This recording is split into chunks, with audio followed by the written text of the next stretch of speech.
आज आप एक शानदार कहानी सुनने जा रहे हैं। ऐसी कहानियां बहुत कम सुनने को मिलती है।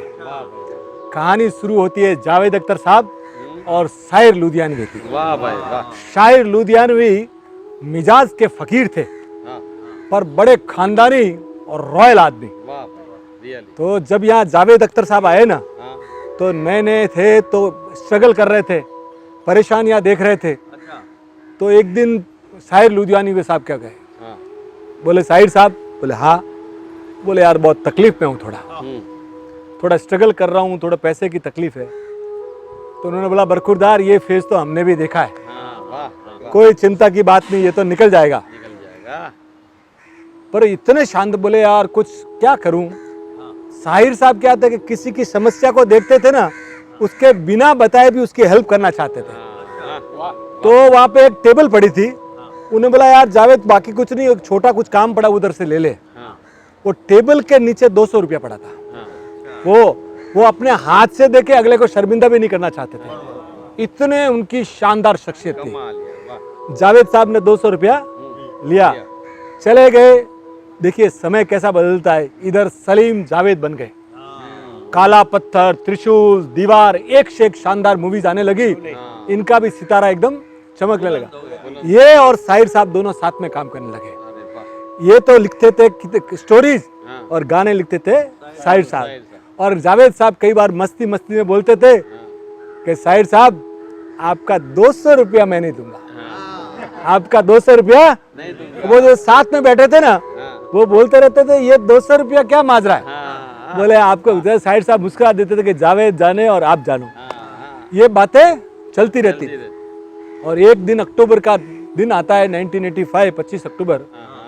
डॉक्टर कपूर जो शायर लुधियानवी के पर्सनल फिजिशियन थे, उनका फोन आया जावेद साहब के पास कि शाहिर साहब नहीं रहे।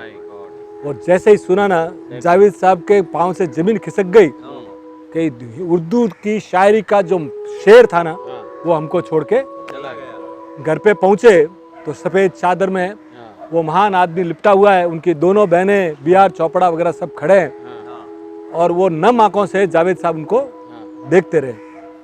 सुबह ये जो जू कब्रिस्तान है ना, जहाँ मोहम्मद रफी साहब, तलत मोहम्मद साहब, मधुबाला, एक से एक जो हिंदुस्तान के आला कलाकार हुए, जिनको यहाँ सुपुर्दे खाक किया गया, दफनाया गया, वहाँ पे शाहिर साहब को लेकर गए। शाहिर साहब वहाँ पे पहुँचते हैं। वहाँ जैसे पहुँचे, पूरी पब्लिक आई हुई है। अब जावेद साहब के आंखों से आंसू नहीं थम रहे थे कि यार क्या आदमी था।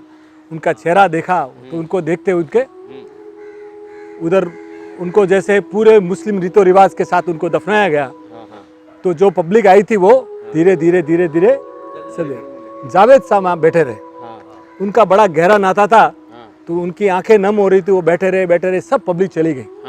जावेद साहब अकेले रह गए और एक दो जने और रह गए। और जब जावेद साहब बाहर आ रहे थे ना, तो पीछे से आवाज आई कि जावेद साहब, जावेद साहब। तो देखा कि एक अशफाक साहब थे। वो एक तबस्सुम जी करके एक राइटर हुई है, उनके हस्बैंड है। और वो तबस्सुम जी शायर लुधियानवी का बहुत रेस्पेक्ट करती थी। तो बोले यार वो क्या, सुबह सुबह उन्होंने सुना तो वो नाइट सूट में आ गए, तो कुछ लेके नहीं आए थे। बोले जावेद साहब आपके पास कुछ पैसे है क्या?